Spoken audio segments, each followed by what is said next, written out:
Well, Happy New Year, everyone. If I haven't met you before, my name is James. I'm the curate here. And I want to start with a little quiz to wake us up in this new year. Basically, I'm going to show us 3 objects, and you've got to tell me what their purpose is. What were they made for? So each picture is going to come up, and at that point, if we pause the video, and Ben can see if anyone knows the answer. So here's the first picture. Do you know what this is? Pause when you see it.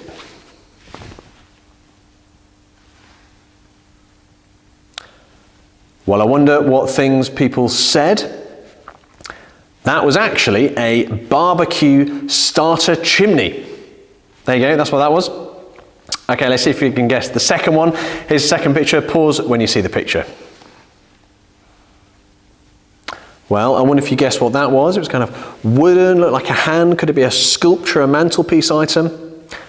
Actually, it was a bottle holder. That's what that was. It was for holding bottles. Okay, our final object. Let's see if you can guess what this is. Pause when you see the picture.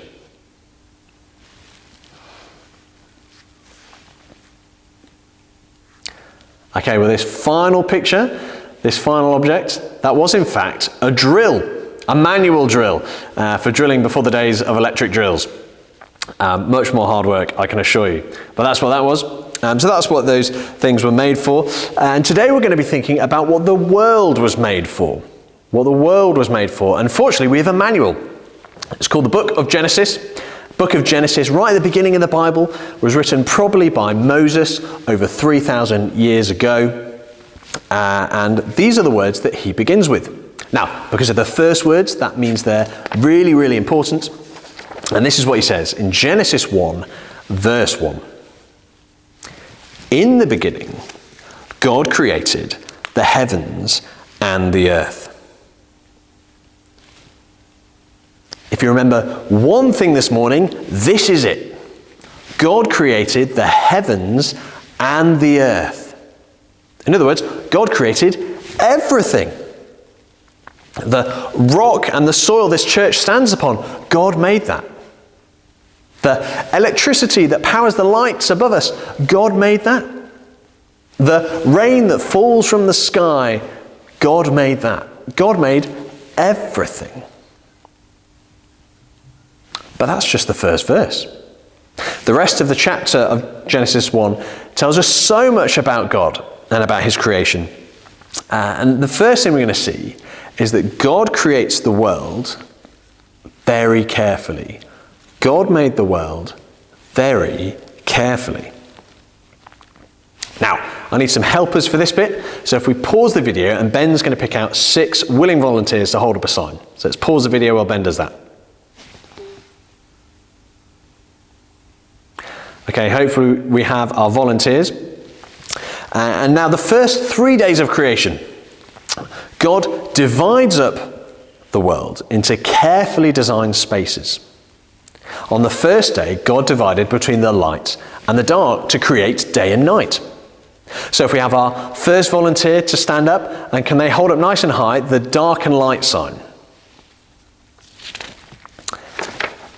Brilliant. Then on the second day, God divided the waters to create the sky above us. So if next to that first person, the person with the sky sign wants to stand and hold that up nice and high. And then on the third day, God divided between the remaining waters we read and the dry land to create the seas and the earth. So if the person holding the sea and earth sign wants to stand next to the first 2 and hold that nice and high as well, so we have our 3 signs in a row. So if those are the first 3 days, on the next 3 days, God carefully created things to fill those spaces. So on the 4th day, God created the sun to fill the day, and the moon and the stars to fill the night. So if the person holding the sun, moon and stars card wants to stand in front of the dark and light and hold that nice and high. Then on the 5th day, God created birds to fill the sky and fish to fill the sea. So if the person with the birds and the fish sign wants to stand in front of the sky and hold that nice and high. And then finally on the 6th day, God created animals and humans to fill the land. So our final person should be holding a picture of an elephant, an animal, and if they want to stand in front of the land sign and hold that nice and high, that'd be great. So these are our first 6 days of creation. God made everything very carefully. But not only did he make it very carefully, he also made it very easily. Now, here's a question for you. Did anyone notice how God created everything? We're going to pause the video and Ben's going to see if anyone knows the answer. Did anyone notice how God created everything?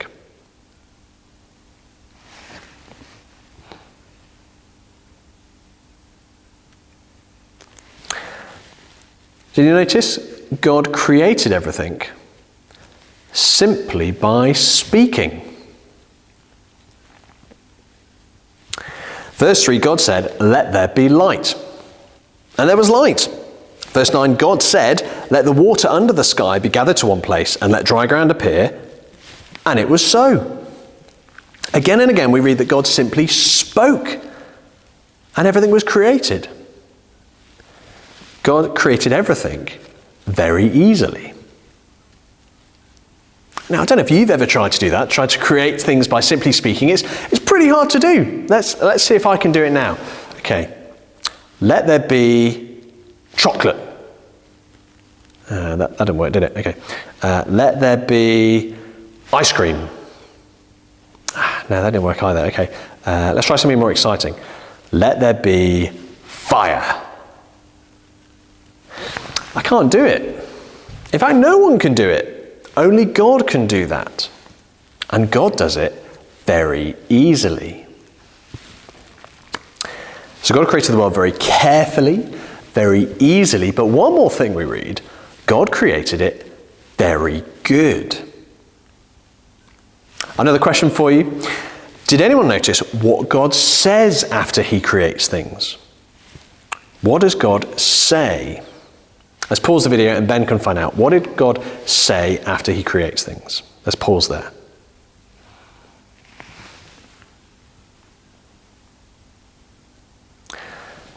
Did you pick up on it?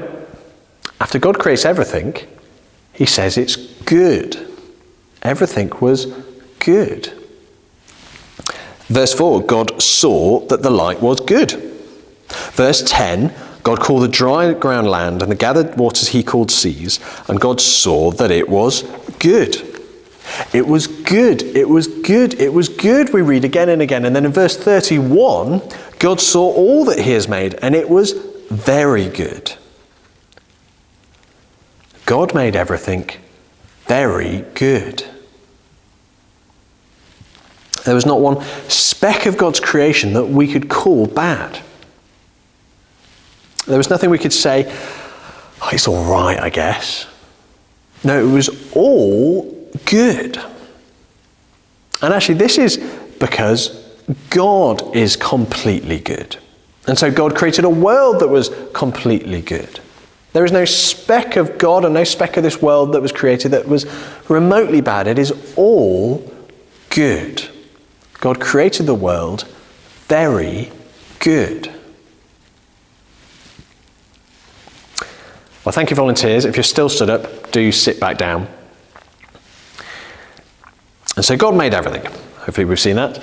And God made it very carefully, very easily, and very good. And this is why God is the most important person ever. That's why we worship him. That's why we gather on a Sunday to talk about him, to pray to him, to sing about him. Because God is the most important person ever. He created everything. But the problem is, we'll be tempted to make other things, other people, more important than God. We'll be tempted to make other things the most important things in our life. For example, we can sometimes make ourselves the most important thing. And actually all we're bothered about is making ourselves happy, even if it means hurting others. Another thing we can do is to make our friends or other people the most important thing. And actually all we care about is what people think of us and their opinions. Or another thing we might do is we might make leaders the most important thing in our life. And actually we can think, oh, if only we had that prime minister, if only we had that vicar, then everything would be fine. But the problem is, none of these things are God. None of these people have created everything like God. And actually, if we make them the most important thing, they're only going to let us down. Because only God is worthy of our worship. Only God has created everything and created it very carefully, very easily, very good. And so it's right that we need to make God the most important person in our life. And so let's make sure we do that. We started this sermon by thinking about the purpose for different objects. And that was very purposeful, because Genesis chapter 1 tells us the purpose for the world. It tells us why God made everything, why God made the world, why God made us. And why did God make humans? Well, God made us for the world. God says something about humans that he doesn't say about anything else. Verse 26, God says, "Let us make mankind in our image, in our likeness." What sets us apart from everything else in creation is that we were made in the image of God. And the rest of the verse tells us what that means. Let us make mankind in our image, in our likeness, so that they may rule over the fish in the sea and the birds in the sky, over the livestock and all the wild animals, and over all the creatures that move along the ground. Being in the image of God means we get to rule the world. We get to do what God does. And because we are in his image, we are to do that like God does it. So we should be like a mirror. So that when people see us, they see God in the way that we act, in the way that we do things. And the way that we rule the world, the way that we look after the world should reflect that as well. We should rule in a way that is loving and caring. Remember, we saw that God is very good and created a world that is very good. And so we should want to mirror that. We should want to be the image of that. What a responsibility that God has created the world to need humans to run properly. What a privilege to think that God would trust us to do that on his behalf. But not only did God make us for the world, actually he made the world for us. The great mountain ranges, the ferocious burning sun, the swirling galaxies, all of it were created for you and for me. Now we've already seen that everything God made was good. But did you notice that it was only after God made humans that he can call it very good? The universe actually was incomplete until God made humans. We're like the final piece in the jigsaw. He couldn't call it very good until he made you and until he made me. Actually, the whole universe is perfectly tuned for us to live in. It's perfectly designed for us. There's an astrophysicist called Michael Turner who works at the University of Chicago, and he said this about the chances of the world, the universe, being perfectly designed this way. He says this: the precision is as if one could throw a dart across the entire universe and hit a bullseye 1 millimeter in diameter on the other side. In other words, it's ridiculous to think that this whole world, this universe, could come about purely by chance. The odds are just ridiculous. No, there must be a creator God behind it all. And how amazing to think that he's created all of this for us. And then at the end of the passage, we see why he's done this. Chapter 2, verse 3. By the seventh day, God had finished the work he had been doing. So on the seventh day, he rested from all his work. The seventh day, the final day of creation, God rests. And I take it that God doesn't need a tea break. He's not exhausted. No, we've already seen that God created everything very easily. He hasn't broken a sweat. Now, what the seventh day gives us is it shows us the goal of creation. The goal of creation, the purpose that it was made, was rest. God created us to enjoy rest with him. Isn't it wonderful that our God didn't create us to endlessly slave trying to please him? He didn't create us to endlessly work ourselves to the bone producing things. He didn't create us to endlessly worry about what the next disaster might be on the horizon. No, God created us to rest. To rest with him. No more stress. No more anxiety. No more pain. No more despair. But rest. That is why God made the world.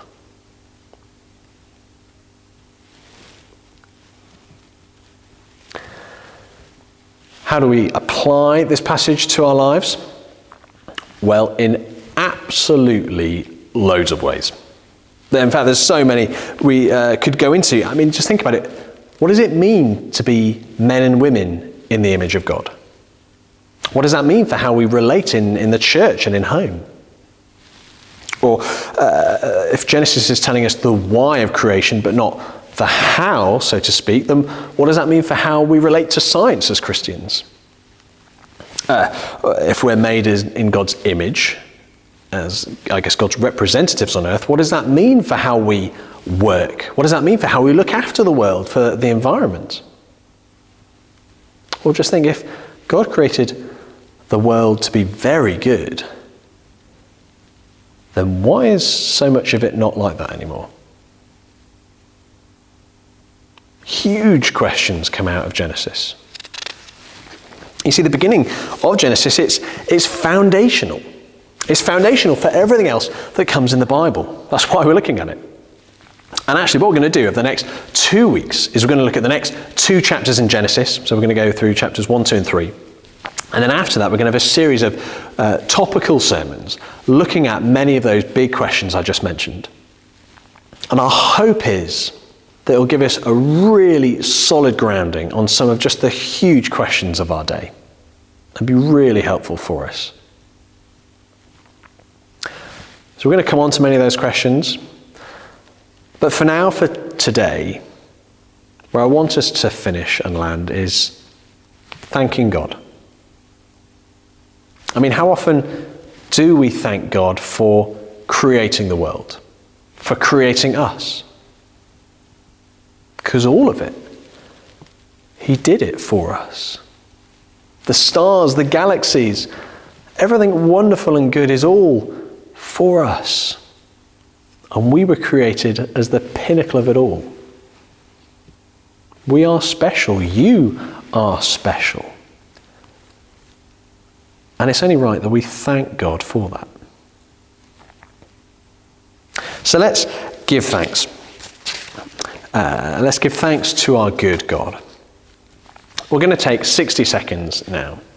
And quietly in our hearts, let's just pray thanks to God. You might just like to pray for the one thing you're most thankful for and thank God for it.